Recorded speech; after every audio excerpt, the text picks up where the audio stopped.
escondida nas montanhas do norte de Marrocos há pouco mais de 100 anos. Aconteceu uma das guerras mais brutais e esquecidas do século XX, a Guerra do Rif.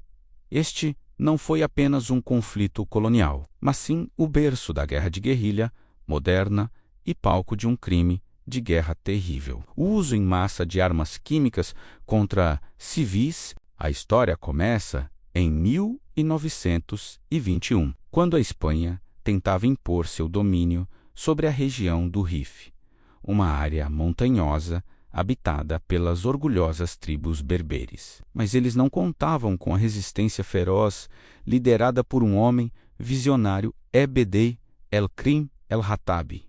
Abd el-Krim não era um simples chefe tribal, ele era um intelectual, um jornalista e um estrategista brilhante. Ele não queria apenas expulsar os espanhóis. Seu sonho era muito maior. Ele conseguiu o impensável: unificar as tribos rivais do Rif sob uma única bandeira e fundar um estado moderno e independente, a República do Rif, com seu próprio governo e administração. Ele mostrou ao mundo que os povos colonizados podiam se autogovernar. E como ele lutou? Com a arma dos oprimidos, a guerrilha. Aproveitando o terreno acidentado que conhecia como a palma da sua mão, Abd el-Krim e seus combatentes transformaram as montanhas em um labirinto mortal para os exércitos europeus, que estavam acostumados a batalhas em campo aberto. A arrogância espanhola logo seria punida da forma mais humilhante possível. Em julho de 1921, o general espanhol Manuel Silvestre, confiante em sua superioridade numérica e tecnológica, liderou uma coluna de 20.000 homens em uma marcha imprudente pelo coração do território inimigo. Ele subestimou completamente a capacidade dos combatentes do Rif, Abd el-Krim, com um exército muito menor, mas com uma estratégia genial, atraiu os espanhóis para uma armadilha. Perto de um lugar chamado Anihuel, as forças rifenhas cercaram a coluna espanhola, cortando suas linhas de suprimento e comunicação. O que se seguiu foi um massacre. O pânico tomou conta das tropas espanholas. A retirada organizada se transformou em uma fuga desesperada e caótica. Em poucos dias, cerca de 13.000 soldados espanhóis foram mortos. A Batalha de Anihuel foi a maior derrota sofrida por uma potência colonial europeia contra forças indígenas na história moderna.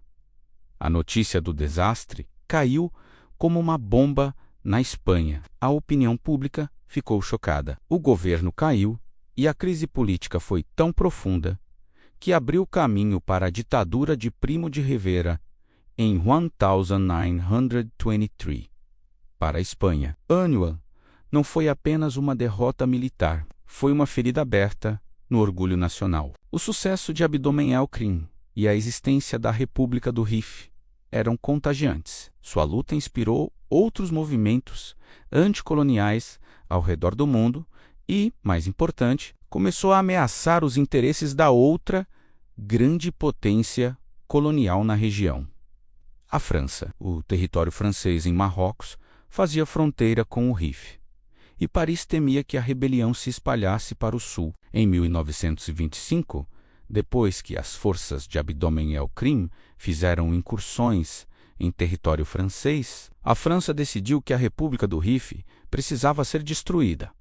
E eles não viriam para brincar. A França enviou um exército massivo de mais de 100.000 homens, liderado por uma das figuras militares mais famosas da Primeira Guerra Mundial, o Marechal Pétain, o herói da Batalha de Verdun. Pela primeira vez, os dois antigos rivais, França e Espanha, se uniram em uma aliança militar. O objetivo era esmagar a pequena república de todos os lados. Eles mobilizaram 500.000 de soldados, uma força esmagadora, contra os cerca de 80.000 combatentes do Rif.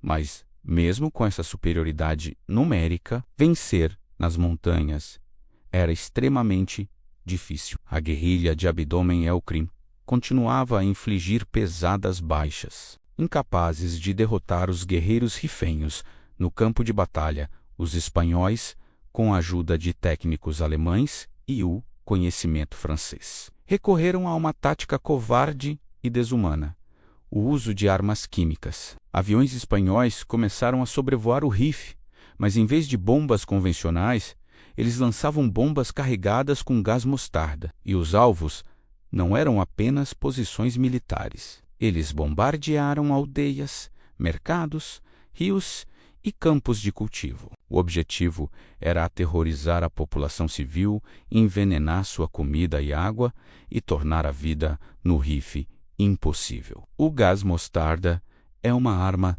terrível. Ele queima a pele, causa bolhas dolorosas, cega e destrói os pulmões de dentro para fora. Foi um dos primeiros e mais extensos usos de armas químicas contra uma população civil na história. Um crime de guerra que ficaria escondido por décadas. O golpe final veio em setembro de 1925. A Aliança Franco-Espanhola lançou a Operação de Desembarque de Alhucemas. Foi a primeira grande operação anfíbia da história, envolvendo desembarques de tropas por mar sob cobertura de navios de guerra e aviões. Uma manobra militar tão complexa e bem-sucedida que mais tarde serviria de modelo para os planejadores do famoso Dia D, o desembarque na Normandia durante a Segunda Guerra Mundial, com seus guerreiros sendo atacados por terra, mar e ar, e seu povo sofrendo os efeitos devastadores dos